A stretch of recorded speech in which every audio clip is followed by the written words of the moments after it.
তো আগে থেকে বলে দিচ্ছি, আমি কিন্তু ভালো এডিট করতে পারি না, এখনও এডিট করা শিখে উঠতে পারিনি। যতটুকুই পেরেছি, যতটুকু শিখতে পেরেছি সেই যোগ্যতাতেই একটু আমি ভিডিও করার চেষ্টা করেছি। তো যাই হোক, হাই বন্ধুরা, তোমরা কেমন আছো? আশা করি তোমরা খুব ভালো আছো, আমিও মোটামুটি আছি। আজকে তোমাদের সাথে আমি চলে এসেছি একটা মেনু শেয়ার করতে। কি মেনু এখন কিন্তু সেটা বলবো না, তোমরা কিন্তু নিজের চোখেই দেখে নাও। নাও চলো, চলে এসেছে। এটা কি জানো তো? আশা করি তোমরা সবাই জানো এটা কি। এটা হলো পনির। আজকে তোমাদের সাথে শেয়ার করবো পনিরের তরকারি। তো এখন চলে গেল, আগে দিয়ে দিয়েছি সাদা তেল, তারপর একটু ঘি দিয়ে পনিরটাকে একটু ভাজা ভাজা করে নেব হালকা করে। তো চলো তারপরে দেখে নাও আমি কী করছি। পনিরটা ভেজে নিচ্ছি। তো দেখতেই পাচ্ছ, তো পনিরে কী কী মশলা দেবো চলো তোমাদের সাথে শেয়ার করি।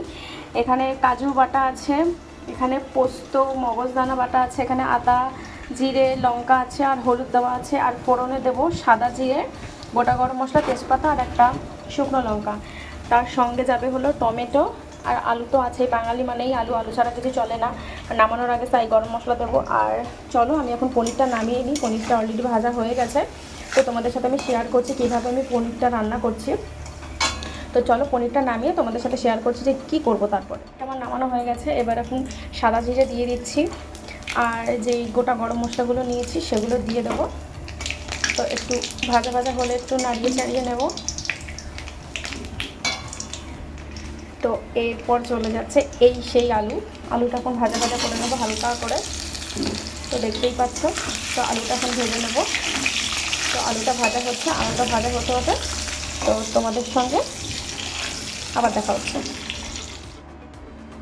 পর স্বাদ মতো লবণটা দিয়ে দিচ্ছি। স্বাদ মতো লবণটা দেওয়া হয়ে গেলে পরিমাণ মতো হলুদটা দিয়ে দেবো। হলুদটা দেওয়া হয়ে গেলে টমেটোটা কুচি কুচি করে কেটে রেখেছিলাম, ওটা হালকা করে ভাজা করে নিয়ে নেবো। হালকা ভাজা করা হয়ে গেলে এটা আদা জিরে লঙ্কা বাটাটা দিয়ে দেবো। লঙ্কা বাটাটা দেওয়া হয়ে গেলে কাজু বাটা পোস্ত বাটা মগজদানা বাটা দিয়ে নাড়াচাড়া করে নেবো। নাড়াচাড়া করার পরে গরম মশলাটা দিয়ে দেবো। গরম মশলাটা দেওয়া হয়ে গেলে তো টক দইটা দিয়ে দেবো। তো দেখতেই পাচ্ছ, টক দইটা দিয়ে দিলাম। টক দইটা দেওয়ার পরে পনিরটা দিয়ে দেবো। পনিরটা দিয়ে ভালো করে নাড়াচাড়া করে জল দিয়ে দেবো। তো জল দেওয়া হয়ে গেছে, এবার দেখো আমার তরকারিটা ফুটছে, ফোটা হয়ে গেছে। নামানোর আগে ঘি দিয়ে দিলাম। ঘি দেওয়ার পরে তোমার বাটিতে বেড়ে নিলাম খাওয়ার জন্য। তো বন্ধুরা, আমার ভিডিওটি ভালো লাগতে থাকলে একটা লাইক করে দেবেন আর সাবস্ক্রাইব করে দেবেন।